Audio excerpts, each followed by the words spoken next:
अस्सलामुअलैकुम। Welcome to इमरात। इस वक्त अरब इस्लामिक समिट जारी है दोहा में, कतर में। और यहाँ मल्टीपल मुस्लिम कंट्रीज के लीडर्स गए हुए हैं। 13 सितंबर को पाकिस्तान के प्राइम मिनिस्टर ने एक इमरजेंसी दौरा किया था दोहा का, जैसे ही इसराइल ने कतर पर एक एयर स्ट्राइक लॉन्च की थी। और उस दौरान ये भी चीज़ मंजरेआम पर आई और इस चीज़ को बहुत डिस्कस किया गया कि पाकिस्तान और कतर के दरमियान सिक्योरिटी कोऑपरेशन आने वाले वक्त में बहुत ज़्यादा बढ़ने वाला है। यहाँ हमने उस पर वीडियोस वगैरह बनाई हुई हैं, लिंक उनका मैं डिस्क्रिप्शन में दे दूंगा। अब इस वक्त Pakistani prime minister, Pakistani foreign minister दोबारा से अरब इस्लामिक समिट के लिए गए हुए हैं और ये समिट बहुत ज़्यादा अहम है। हमने इस चीज़ को डिस्कस भी किया था कि फ्यूचर में ये पॉसिबिलिटी है कि पाकिस्तान आर्मी एयरफोर्स के पर्सनल कतर में डिप्लॉय हों, सेम एज जैसे आज़रबाईजान, तुर्की और दूसरे कुछ मुस्लिम कंट्रीज़ में होते हैं।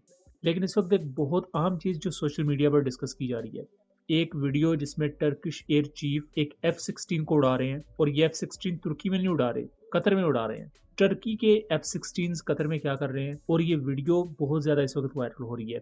इसको इस तरह ब्रांड किया जा रहा है कि तुर्की ने अपने F-16 को एमरजेंसी कतर में डिप्लॉय कर दिया है। और चूंकि मल्टीपल पाकिस्तानी पायलट्स वगैरह भी तुर्की में डिप्लॉय होते हैं और अक्सर औकात ये भी देखा गया है कि टर्किश F-16 को पाकिस्तानी पायलट्स ही उड़ा रहे होते हैं। तो दोबारा से डिस्कशन स्टार्ट हो गई है एक नए एंगल से कि तुर्की और पाकिस्तानी पायलट्स कतर में मौजूद हैं और उनके साथ साथ टर्किश F-16 भी। लेकिन मैं इसके बारे में एक अहम चीज बता दूं कि ये जो वीडियो है ये जून 2025 की है, यानी कि है कुछ माह पहले की, लेकिन जून 2025 की, जब तुर्की और कतर के दरमियान ज्वाइंट एक्सरसाइजेस हो रही थी। लेकिन टर्किश एयरफोर्स के 6 F-16 कतरी एयरफोर्स के अंडर हैं, क्योंकि कतर और तुर्की के दरमियान एक ज्वाइंट एयर कमांड का कॉन्सेप्ट 2024 में लॉन्च किया गया था।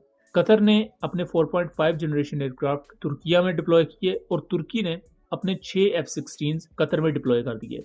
तो इससे क्या हुआ कि तुर्की ने अपनी सिक्योरिटी कोऑपरेशन कतर के साथ इंक्रीज की। इसके बदले कतर की मुख्तलिफ कंपनीज ने टर्किश डिफेंस कंपनी के साथ कोऑपरेशन को इनहेंस किया।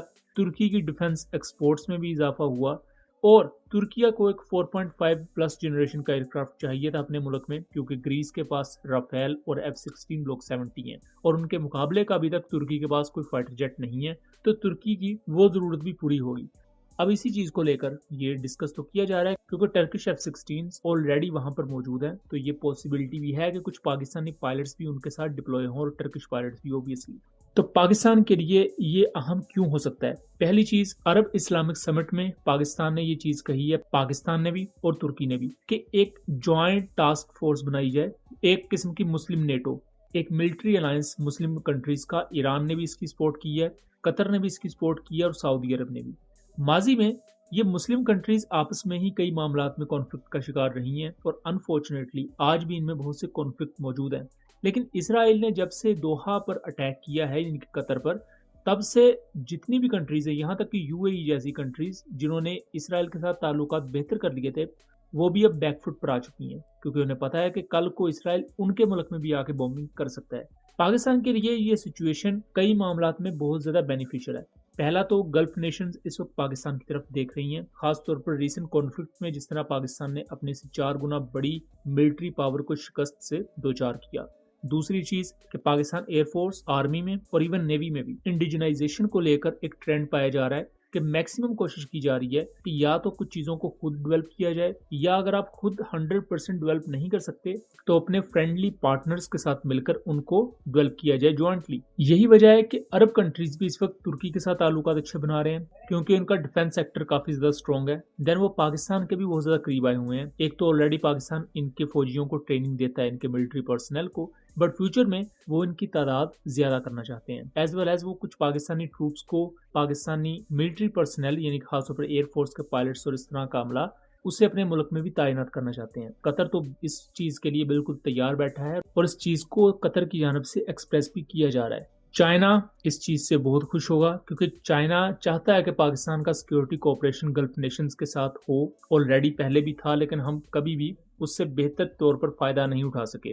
पाकिस्तान बहुत सी अरब नेशंस को ट्रेनिंग देता रहा है, लेकिन कभी भी पाकिस्तान ने अपने वेपन सिस्टम्स को इन अरब कंट्रीज को बेचने की ट्राई ही नहीं की या कभी हमने पीआर की डोमेन में उस तरह काम ही नहीं किया, जिसकी वजह से इंडिया की बहुत सी प्राइवेट फर्म्स ने डिफेंस कॉन्ट्रैक्ट साइन किए अरब नेशन से। पाकिस्तान अगर इस डोमेन में पेनिट्रेट करता है तो ये चाइना के लिए भी बहुत ज्यादा अच्छा होगा। पाकिस्तान एयरफोर्स बहुत से जो वेस्टर्न इक्विपमेंट अरब नेशंस यूज कर रही हैं उनकी इनसाइट्स हासिल कर सकता है, और यही वो चीज है जो चाइना के लिए भी बहुत ज्यादा वैल्यूएबल होगी। सो दोस्तों, आपका इस पूरी सिचुएशन को लेकर क्या ख्याल है कि क्या फाइनली मुस्लिम कंट्रीज इजराइल के इस थ्रेट के बाद एक कंबाइंड टास्क फोर्स या एक मुस्लिम सॉर्ट ऑफ नेटो बनाने में कामयाब होंगी, या दोबारा से इनकी इंटरनल पॉलिटिक्स और गेन्स एंड गेजेस इस पूरे मामले के दरमियान में आ जाएंगे? अपनी आरा से जरूर आगाह कीजिएगा। सो दोस्तों, ये था एक एनालिसिस। उम्मीद करता हूँ चीज़ें क्लियर रही होंगी।